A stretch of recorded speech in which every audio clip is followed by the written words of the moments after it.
Dr. Dantonetti? Yes, I am here, Judge. I'm sorry? I am here. Okay. We are on the record in case 693407, State of Ohio versus Delawnte Hardy.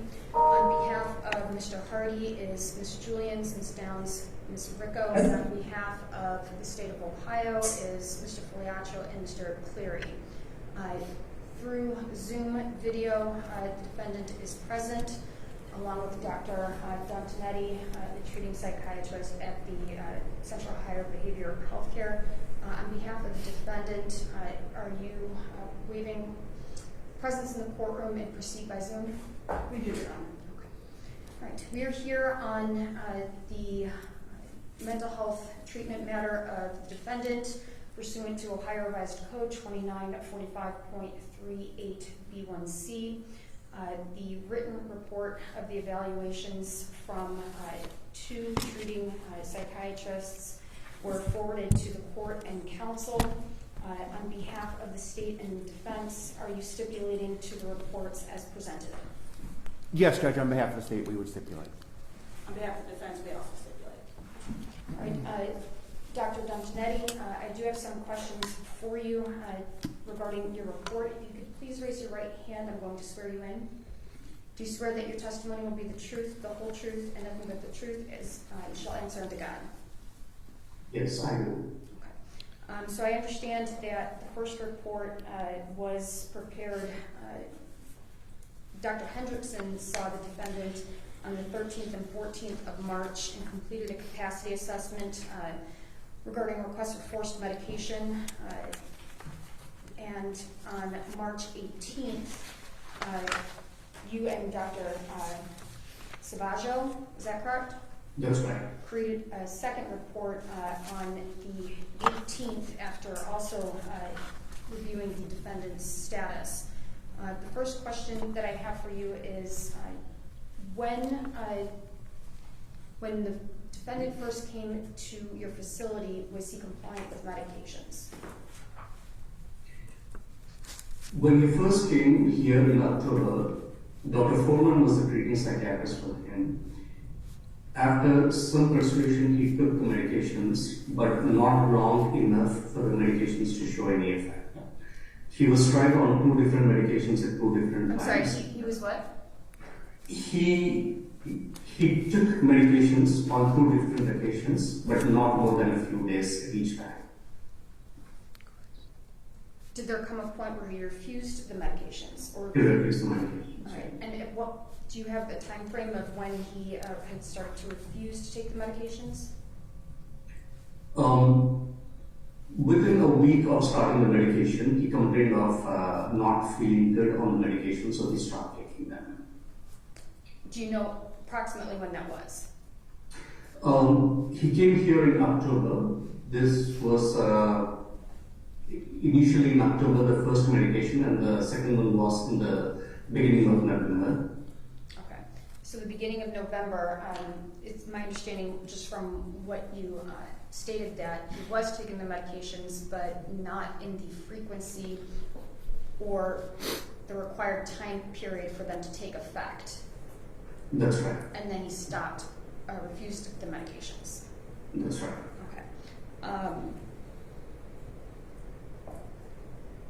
What efforts have you made to gain compliance from the defendant?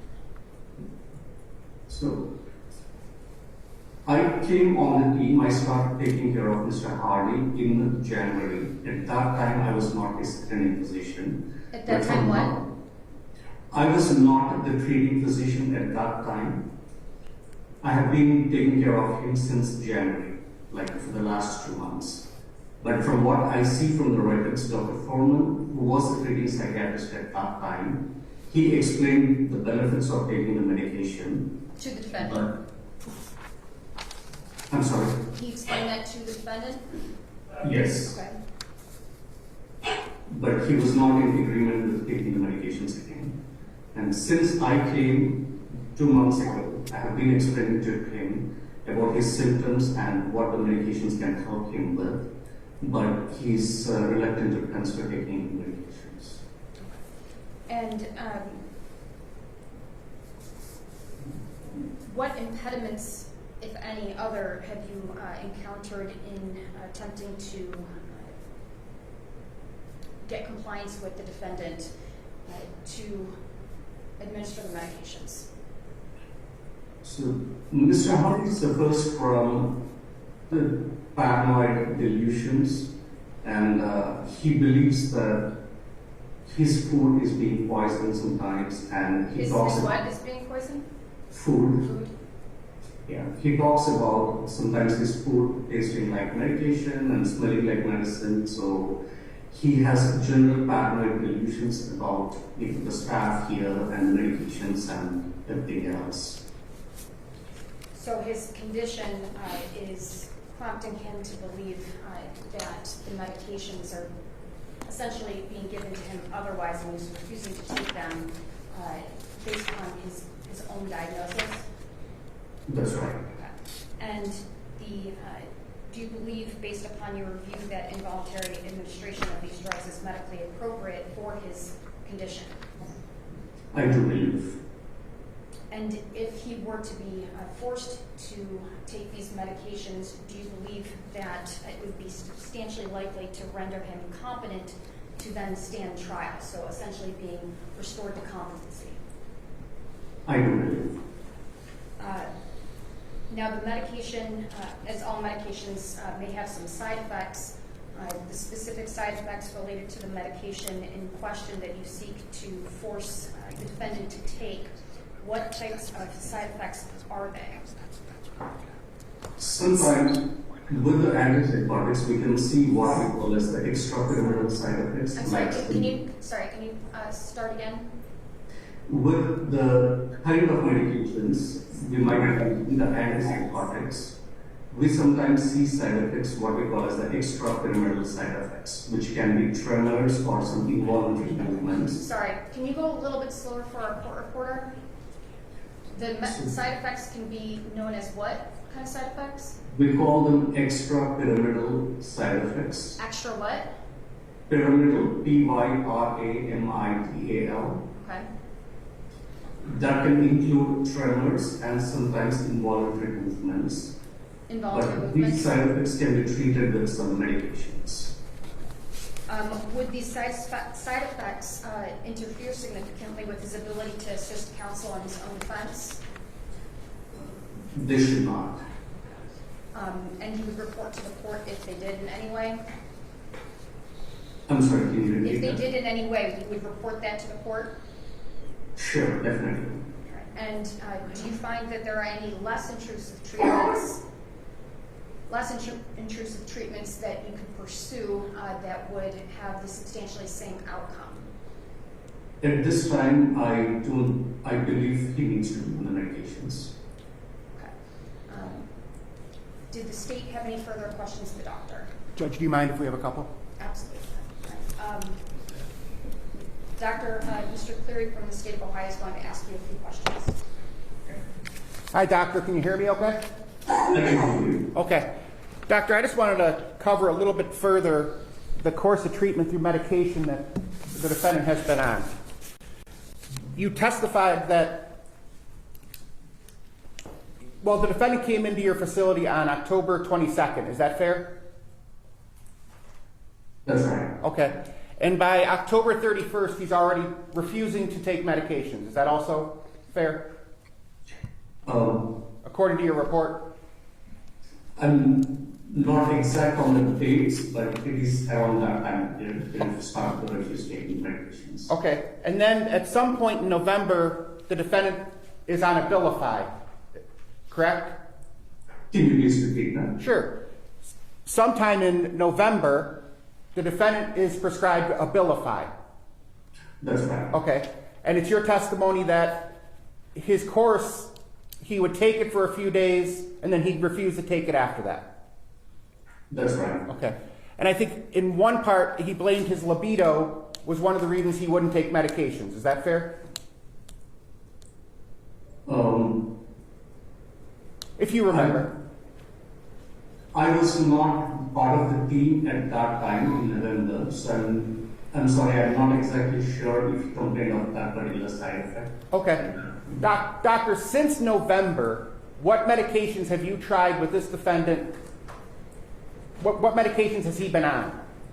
So since he came to the hospital, he was on 2 different medications. One was Abilify, aripiprazole, and the second one was olanzapine, which is commonly known as Zyprexa. Okay, and when was that? This was in October and November. Okay. And And you took over his care in January, right? that's right. What prescription medication, antipsychotic medication, have you prescribed him that he has taken since January under your care? He has refused to take the medications from the beginning itself since I took care of him. So I have not prescribed any medications for him. Okay. And doctor, you're aware of his history, right? That he was treated in January with an injectable medication, correct? That's right. January of 2024. That's right. Okay. And shortly thereafter, he became competent in that case, correct? That's right. Doctor, what's taken so long to ask to have these meds forced? We've now... Doctor, what has taken the hospital so long to petition this court to force the medications on this defendant? We are 6 months into his treatment, correct? That's right. And we have a year to restore a defendant charged with aggravated murder, correct? Can you please repeat that? We have a year to restore this defendant who's charged with aggravated murder, correct? That's right. But yet here we are, since November, he hasn't taken any medications, correct? That's right. So what has taken so long for your hospital to petition this court for medications? So since I came on board as a treating psychiatrist, I have been talking to him to encourage him to take medications. But since he has been refusing, so I thought this would be the route to take for him to take medications. Okay. But you did wait, the hospital waited until today, until last week to petition the court, correct? That's right. Okay. And this is all because since November, this defendant has refused to take any medications. That's right. Nothing further, Your Honor. Thank you. On behalf of the defense? Thank you, Your Honor. Doctor, are you aware when Mr. Hardy first began to experience mental health symptoms?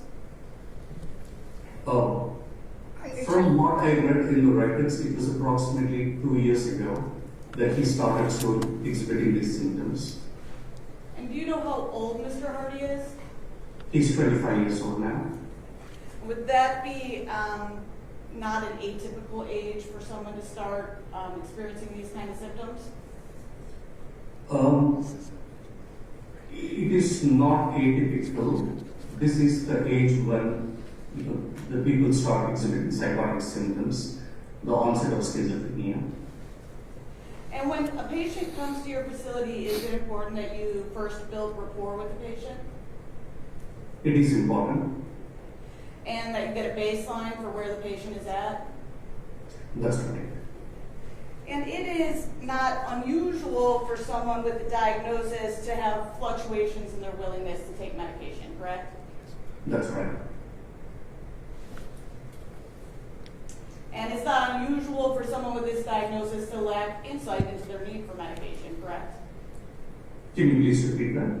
It's not unusual for someone with this diagnosis to lack insight into their need for medication. That's right.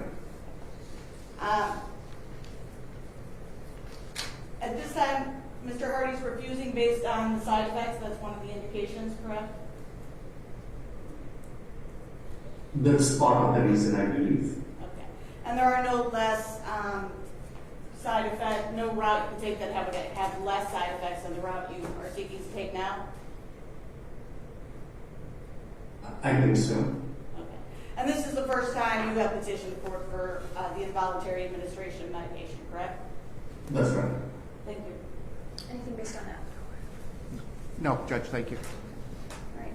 I've heard the testimony. You reviewed the reports in this case. I'm finding that The administration of drugs, the force, the involuntary administration of drugs is medically appropriate for this defendant's condition. The medication is likely to render the defendant competent to stand trial, and it is substantially unlikely to have side effects that will interfere significantly with the defendant's ability to assist counsel in conducting a trial defense, and that less intrusive means are unlikely to achieve the same or substantially similar results. The court is adopting the findings entered or the opinions given by the doctors.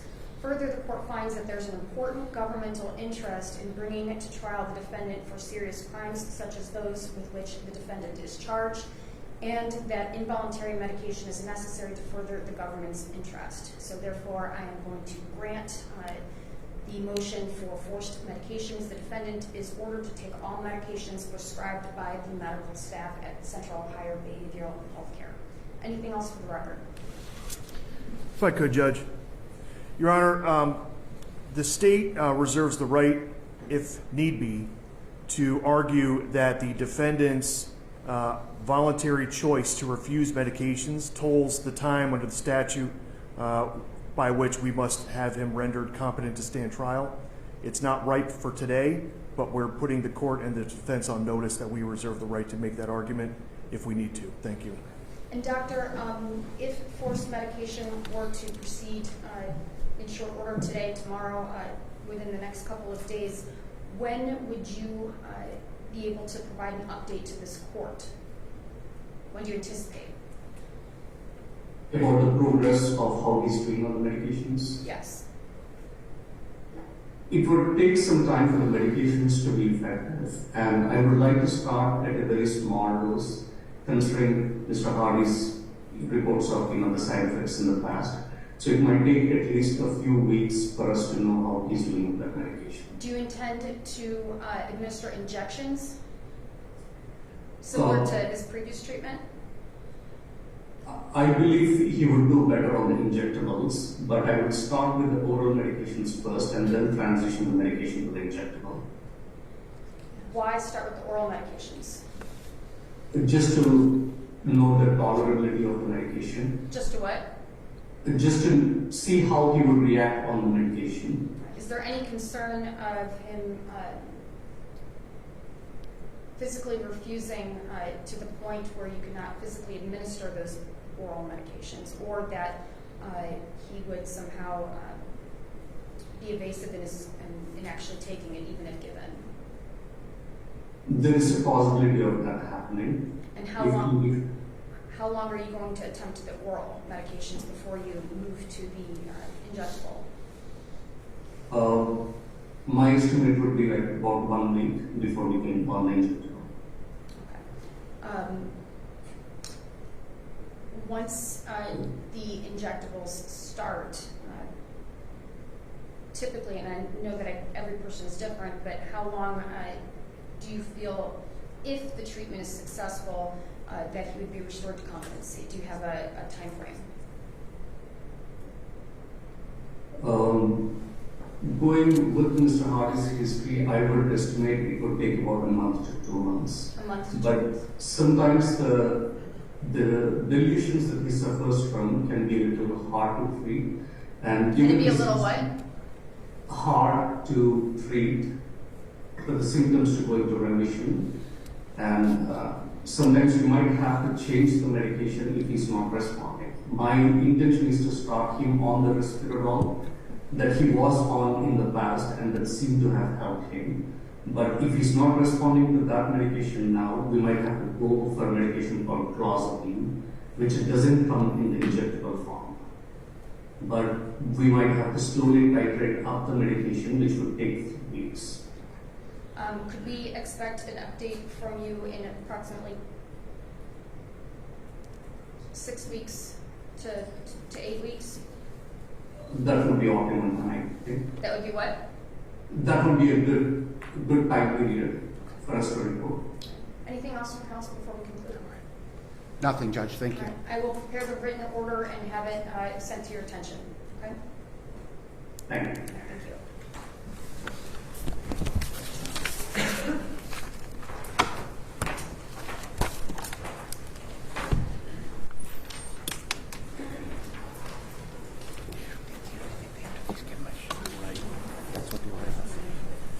You have to try it once.